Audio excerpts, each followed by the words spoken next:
All right, let's try to quickly bookend this subject matter so far as it can be done. There's multiple difficulties. Yes, of course, it's true that there's huge um, outcry is being raised about freedom of complaints about freedom of speech in general today. Most of them have to do with citizens, or let's say with the private sphere.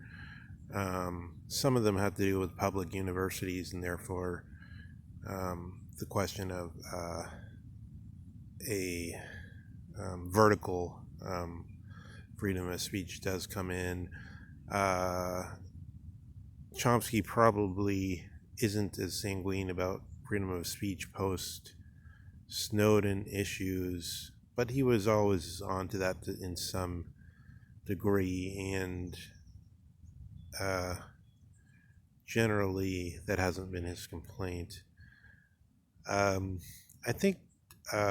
Oh, and then the other thing I wanted to correct was it was very misleading of me to say in a previous recording that the Constitution of Athens is more like the founding statement, and then to read off the principles of equality and the Lockean rights with the modification of instead of property, pursuit of happiness.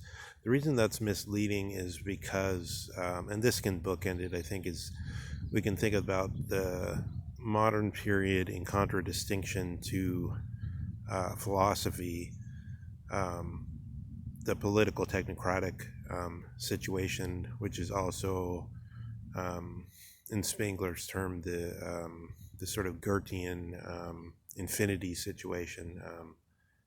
Faustic, I think he calls it Faustic man. In the old constitutions, they what would be given is something like the history and development of some polis, and various incidents say something about the leading figures and the founders and the how the law courts are set up and all sorts of other things. And basically you have a presentation which you can then ask, how could we modify this and improve it? So, and then the issue is sort of how can we complete this polis and make it a good polis. So I think of it, there was years ago there was an article in the FT in the Financial Times, which was a pretty good article, which said something unusual about Steinway piano, and they mentioned that Steinway piano had the slogan, or at least some of their the people that worked there were in the habit of saying, Steinway piano, there is nothing to be improved upon. So they have, they know how to make Steinways. They just need to keep those artisans that do the work working for them, and keep getting the best artisans and training them in the best way through apprenticeships and so on. It's a done deal. So in the same way, Plato and all the classical thinkers on political life were trying to come to a complete or perfect model of a polity. Whereas for us, when you have a principle like equality, it's infinite because you never know when you've applied it completely. So that's the origin of all the current problems. It's arbitrary when you will say this man here who has some strange malady which no one else has is not being treated equally. Or, we focus now on the big groups. So we focus on groups that are being discriminated against. But if you look at it from the individual level, that individual just happens to be a member of a group who's being discriminated against and therefore isn't getting the full equality. I was going to go into something about that ordo liberalism and the social marked Wirtschaft, the social market economy, and all this, the way that these issues are coming in the European scene.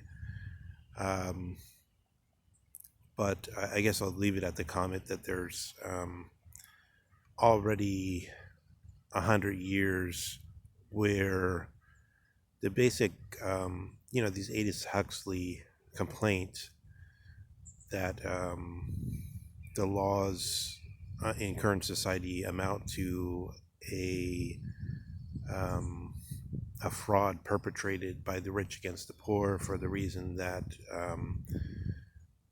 uh, somebody, you have a law against begging in the street, it's only going to affect the poor. You have a law against sleeping under um, the awning of a movie theater. It's not going to, even though it's equally applied, it only affects the people that it affects.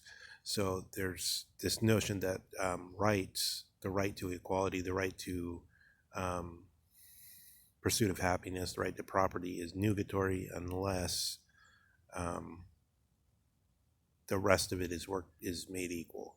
So this leaves this infinite open sphere for improvement, and therefore, in fact, what Zizek says is inadequate and actually just false, because he says the reason he went along with Jordan Peterson is because he agrees with some of Jordan Peterson's criticism with the let's say the alt left or the Church of Woke, or however you want to put it.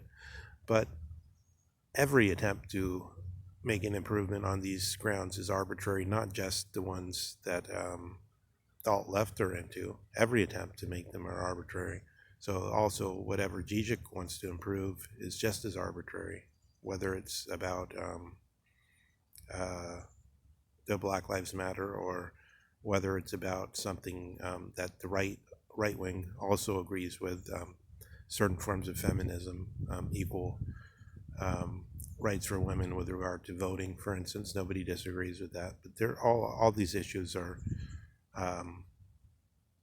fundamentally arbitrary, and fundamentally they can be pursued in this Faustian matter to infinity. Okay.